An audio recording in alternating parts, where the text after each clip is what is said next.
I have some interesting things, I guess, to talk about today. And coming from the Hollywood world to shifting into breath work, what was the moment that you realized that breath was the key to everything and that it was the one thing that could, as our show stands for, get people better faster? Yeah, I think for me, there's a saying that's like hindsight is foresight. So when I look back at my experiences that have brought me here today, it's helping me make very different and better decisions moving into the future. Yeah, so it did come from a Hollywood background. I'd say the first probably major thing that happened in my life, I didn't realize it at the time that breathing was such an important factor.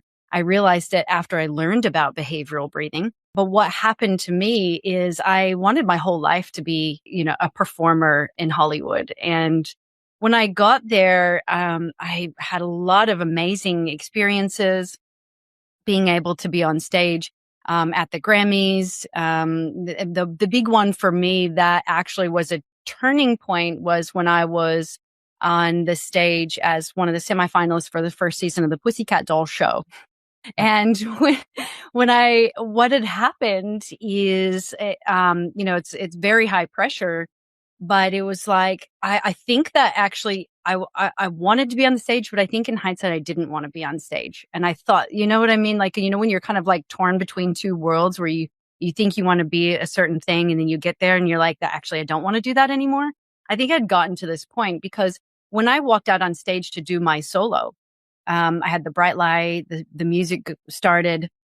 I started singing. It was great. But then I had a full on panic attack when I first started singing, and everything like went cloudy and fuzzy. My heart started racing. I started shaking, and I went off on my timing with the music. And then the next thing I remember was, thank you. And I was like, huh, huh. It was like, I thought this was going to be